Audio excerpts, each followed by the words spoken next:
Հայաստան խմբակցության պատգամավոր Արծվիկ Մինասյանի հետ։ Ինչ անել, որ այս շղթան, այսպես հատվի ու հերթական դատական նիստին չհանդիպենք իրար։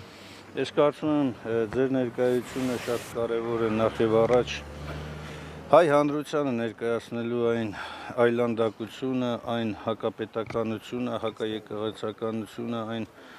անամոթությունը, այն անբարո վարքագիծը, որ ներկա քաղաքական իշխանությունը ցուցաբերում է, եւ սա նաեւ հնարավորություն է, որ հանրությունը տեսնի, թե որքան պիղծ են այս մարդկանց արարքներն ու գործողությունները, որ անգամ նման ինչ ասեմ, մարդու ուղեղի մեջ չտեղավորվող մեղադրանքներ են ներկայացվում, հա, ասենք 7-8 տարվա վաղեմության ժամկետներն անցած ինչ որ ենթադրյալ գործողությունների մասին, որ ակնհայտը շինծու է, փորձում են իրենց նպատակին ծառայեցնել։ Ես կարծում եմ առաջին հերթին սա պետք է ազդակ լինի հանրությանը մերժելու հիմնովին, հիմնահատակ, արմատապես մերժելու այս այլանդակությունը։ Եվ այդ այլանդակությունը կրող ներկա քաղաքական իշխանությունը, նրա հլու հնազանդ կամակատար դատախազությանը, որպես պետության մեջ սահմանադրությամբ ամրագրված հիմնական գլխավոր մեղադրողի, որովհետև սրա գործողությունը, դատախազության գործողությունը ոչ այլ ինչ է, քան ծառայել նեռին, ծառայել սատանային, ծառայել հակահային, Հայաստանի Հանրապետության կենտրոններին, ուրիշ բացատրություն ես այստեղ չունեմ։ Տեսեք, շատ ակնհայտ։ Ես կարծում եմ նախ հանրության ճնշող մեծամասնությունը գտնվում է իսկապես տեղեկատվական տերորի մեջ։ Տեսեք, այսքան լրատվականներ կան, չէ, բայց ցավոք սրտի այսքան լրատվականներով ընդդիմությունը իր ունեցած ռեսուրսներով չի կարողանում մրցել այն այլանդակ ապատեղեկատվության հետ, որ գեներացրել է այս քաղաքական իշխանությունը, նրա պատվիրատու օտարերկրյա կենտրոնները եւ նրանց ֆինանսավորմամբ իրականացվող տեղեկատվական տերորը։ Եվ ես առաջին գլխավոր խնդիրը սա եմ համարում։ Երկրորդը իսկապես հանրության մոտ այն ապագայի նկատմամբ մշուշոտ պատկերացումը, որ ինչ է լինելու վաղը։ Տեսեք, այս մարդիկ չեն վարանում, անգամ պետականության ամենակարևորագույն ատրիբուտները փորձում են ներկայացնել, ծառայեցնել իրենց իշխանության կենտրոնացման համար եւ հանրությունը չի արձագանքում դրա։ Այդ դրսում էլ ուրիշ արձագանք է գտնում, այդ դրսին փաստացի համոզել են, որ Հայաստանում հիբրիդային պատերազմների այսպես փորձեր են կատարվում, ինչպես Մոլդովայում եւ այլն։ Հիմա ասում են նույնիսկ ֆինանսավորելու են, որ այստեղ պատերազմների դեմ պայքարեն։ Հիմա ով իշխանությանը դեմ է, փաստացի համարվելու է գործակալ։ Այս իրականությունը ինչի չի տեղ հասցվում նաև միջազգային հանրությանը, որ այն պաշտոնական պարզաբանումներով չառաջնորդվեն ու բոլորին չդիտարկեն հիբրիդային այսպես գործակալներ։ Տեսեք, նախ այնպես չի, որ փորձ չի արվում։ Ընդդիմությունը իր ողջ ռեսուրսներով քաղաքական ներկայացվածություն միջազգային կառույցներում, այդ թվում նաև հայ դատի գրասենյակները իրենց հնարավորության սահմաններում ներկայացնում են տիրող իրավիճակը, բայց քանի որ միջազգային, այդ թվում նաև արևմտյան կենտրոնների համար փակվում են բոլոր աշկերը, երբ որ կեղծ թեզը դառնում իրենց համար իրականություն, որ իբր այս իշխանությունները պայքարում են ռուսականության դեմ եւ դրա ներքո իրականացում են ամենաայլանդակ հակաժողովրդավարական մեթոդներով, նրանց աշկերը կարծեք թե փակված են։ Ինչը կարող է ճեղքել։ Ես կարծում եմ սրա ուղղությամբ կարող է բավականին լուրջ աշխատանք տարել այն մեր համայնքական ռեսուրսի այն հատվածը, որը որ համաշխարհային ճանաչում ունի եւ կարողանում է իր խոսքը տեղ հասցնել։ Դրա համար օգտվելով առիթից նաեւ դիմում եմ Սփյուռքի հայության այն հատվածին, ովքեր որ ունեն խոսքի այն կշիռը, արժեքը, որ որոշակի հատվածներում գոնե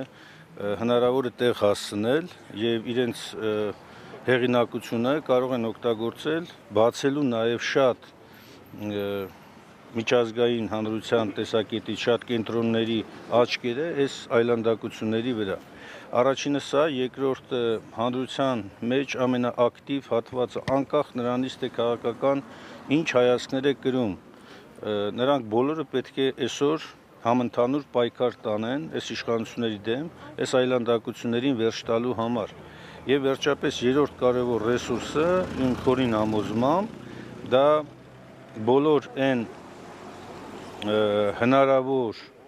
մեթոդներն են, միջոցներն են, որոնք օրենքի շրջանակներում թույլ կտան պայքարելու այս այլանդակության դեմ։ Այդ թվում նաև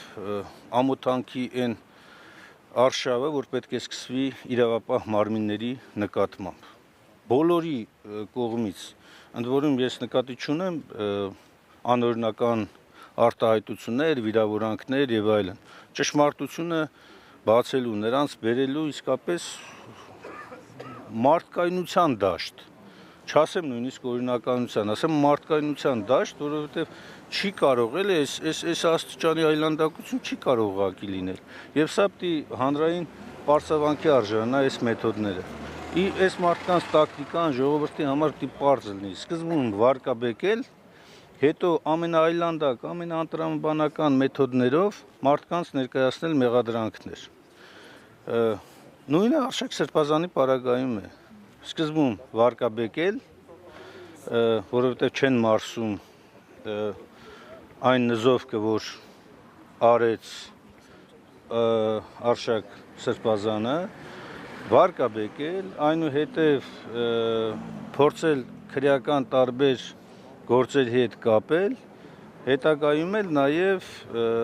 ամենաայլանդակ ձևով տանել սահմանափակումների։ Տեսեք, sense բան ուղղակի չի եղել հայ ժողովրդի պատմության մեջ, նույնիսկ թաթար-մոնղոլական ժամանակներում չի եղել, եկեղեցու սրբազաներին տևական ժամանակ անազատության մեջ պահելու եւ այլն։ Եվ ես դիմում եմ նաև այն սրբազաներին, որոնք որ այսօր հրապարակային դուրս են եկել այսօրվա եկեղեցական իշխանության դեմ։ Հարգելի սրբազաններ,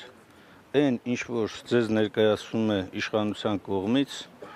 ձեզ օգտագործում են որպես գործիք։ Ես խնդրում եմ, մի ենթարկվեք, մի կատարեք այդ բաները։ Անկամ նույնիսկ եթե խնդիր կա եկեղեցի ներսում, դա եկեղեցի ներսում լուծվող հարցեր են։ Դրանք չեն կարող քաղաքական իշխանության կամ նույնիսկ քաղաքական ընդդիմության համար դառնան գործիքներ։ Դուք մի դարձեք այդ խաղի մասը։ Դուք եթե իսկապես այն ինչ որ դուք ասում եք, հավատարիմ եք հայ եկեղեցուն, երբեք հայոց պատմության մեջ չի եղել, որ հայ եկեղեցու ներքին հարցերը փորձեն լուծել քաղաքական իշխանության միջոցով, եթե անձնական նպատակներ չեն հետապնդում։ Անկամ նույնիսկ եթե ձեր հոգևոր եղբայրներից նեղված եք, նեղացած եք, այդ խնդիրները լուծեք ներսում, մի պառակտեք եկեղեցին։ Դե պարզ է, չէ, պարզից էլ պարզ է, որ Նիկոլ Փաշինյանի նպատակը ոչ միայն եկեղեցում իշխանափոխություն իրականացնելն է, այլ նաև հայ առաքելական սուրբ եկեղեցի դավանող արժեքները վերացնելը, վերափոխելը, աղանդավորությունը ներթափանցել հայ եկեղեցու ներսում արդեն։ Ինչպես որ դա հաջողվել է շատ այլ երկրներում, քրիստոնեական տարբեր եկեղեցիների պայմաններում, եւ այդ երկրներում պարզապես հոգևոր պաշտպանվածությունը ստորադասվել է օրվա նյութական արժեքներից։ Բայց այնուամենայնիվ գուցե եկեղեցու ներսում այդ խնդիրները այլևս հնարավոր չի եղել լուծել, որ հասել ենք այն կետին, որ քաղաքական Ես բացառում եմ, անգամ նույնիսկ եթե այդպիսի իրավիճակ է եղել, որ որևէ սրբազանի կամ սրբազաների խմբի խոսք, անգամ նույնիսկ եթե ներսում պատշաճ ընթացք չի ունեցել, ոչ քրիստոնեական կանոնները, ոչ մեր եկեղեցին ներքին կանոնակարգերը թույլ չեն տալիս նման վարքագիծ դրսևորել։ Պետության սահմանադրությունը եթե Ձեզ ասեմ մի բան, ստեղ այլևս ոչ սահմանադրություն, ոչ կանոնակարգ պետական օրենքների մակարդակով, այս իշխանության համար ամեն ինչ ստորադասվում է մեկ անձի ցանկությամբ, մեկ անձի կամքից։ Եվ հետևաբար ես ավելի շատ ուզում եմ, որ եկեղեցու ներսում այս ամենը գիտակցեն, հասկանան, որ չի կարող այդպիսի բան լինել, որ դու փորձես քո ներքին խնդիրը լուծես քաղաքական իշխանության մեթոդներով։ Եթե այդպես լիներ, հայ եկեղեցին 1700 տարի չէր դիմանա, չէր կարող ապրել։ Եվ երբ որ Նիկոլ Փաշինյանը հիշում եք տարիներ առաջ, երբ որ Պապ Թագավորի մասին էր խոսում, իրեն դրել էր Պապ Թագավորի տեղ եւ ասում էր Պապ Թագավորը այս անգամ չի սպանվելու եւ այլն, ինքը այդ մեթոդներով փորձում է հիմա սպանել հայ եկեղեցին եւ նրա առաջնորդներին։ Առանց գիտակցելու, որ սպանությունը բացառելու լավագույն տարբերակը կամ լավագույն ցանկությունը ոչ թե չարին ծառայելն է, այլ հենց բարու շրջանակներում երկխոսության մեջ մտնել եկեղեցու հետ, որի բոլոր իրավական հիմքերը ինքը ուներ եւ հիմա էլ ունի։ Պարոն Մինասյան, երեք Նիկոլ Փաշինյանը խոստովանեց, որ ԱԱԾ աշխատակիցներին խնդրել է գնալ Շիրակի թե հոգևորականների մոտ եւ հորդորել, որ վեհափառի անունը չտան։ Այս մասով ինչ եք կարծում, սա ինչ արարք է եւ ինչ կարելի է իրավական առումով։ Սա իրավական տեսակետից լիազորությունների վերազանցում է, քրեորեն պատժելի արարք է, որովհետեւ Հայաստանի Հանրապետության կառավարության անդամի, կառավարության ղեկավարի պաշտոնական որևէ գործառույթի մեջ դա չի մտնում։ Այդ իսկ գիտեք, սահմանադրության համաձայն պետական մարմիններն ու պաշտոնատար անձինք կարող են իրականացնել միայն այնպիսի գործողություններ, որի համար լիազորված են սահմանադրությամբ կամ օրենքով։ Դրանից դուրս ցանկացած բան, որ իրականացվում է, դա հակաօրինական է, լիազորությունների վերազանցում է եւ բնականաբար ենթակա է քրեական պատասխանատվության։ Էլ չասած, որ մեկ այլ քրեական հոդվածով էլ նախատեսված է կրոնական կազմակերպության օրինական գործունեությանը միջամտելը, խոչընդոտելը։ Այս ամենը Նիկոլ Փաշինյանի գլխավորությամբ այսօրվա իշխանությունները ակնհայտորեն կատարել են այսպիսի արարքներ եւ շարունակում են կատարել ու այդ ինքնախոստովանական ցուցմունքը, որ հետո դառնալու է նաեւ քրեական գործի համար հիմք, սա ինքը ասել է։ Ինքը որպես խնդրանք է ձևակերպում այս։ Ինքնով է որ խնդրայ։ Ինքը պաշտոնատար անձը, ինքը խնդրանքը ո՞րն է։ Ինքը կամ գործում է իր լիազորության սահմաններում կամ չի գործում։ Եթե դուք խնդրեք, որ չգնան, կընդառաջեն ձեր խնդրանքը։ Նախ ինչի ծիծաղեցի, որովհետև ոչ միայն խնդրանքը այդ մարդկանց համար ոչ մի արժեք չունի ընդդիմության, այլ նաև իրենք ամեն ինչ անում են, որպեսզի ընդդիմությունը չերևա ասպարեզում, ընդհանրապես ամեն ինչ անում են, որպեսզի ընդդիմություն չլինի, էլ ուր մնաց մի հատ էլ խնդրանքի պայմաններում բավարարեն։ Հիմա խնդրում եմ, մի արեք այդ այլանդակությունը, մի կատարեք այդ հակօրինական խնդրանքը, եթե դա խնդրանք է ձևակերպում, չակերտավոր, հա, ընդհանրապես գործեք ձեր լիազորությունների սահմաններում, ԱԱԾ, ոստիկանություն, տեսնենք, կբավարարեն։ Շնորհակալ եմ։ Ազատություն մեր բոլոր սրբազաններին, մեր բոլոր քաղբանտարկյալներին, համոզված եմ, որ շատ շուտով վերանալու է ամենը եւ հայ ժողովրդի պատմության մեջ այս շրջանը հիշվելու է որպես հակահայկական, հակաեկեղեցական, հակապետական, անբարոյական, անամոթության մի ժամանակահատված, երբ որ իշխանությունը այս բոլոր իր գործողություններով փորձում է ոչնչացնել հային։ Իսկ հայը չի ոչնչանա, հայը մնալու է եւ ապրելու է ու արարելու։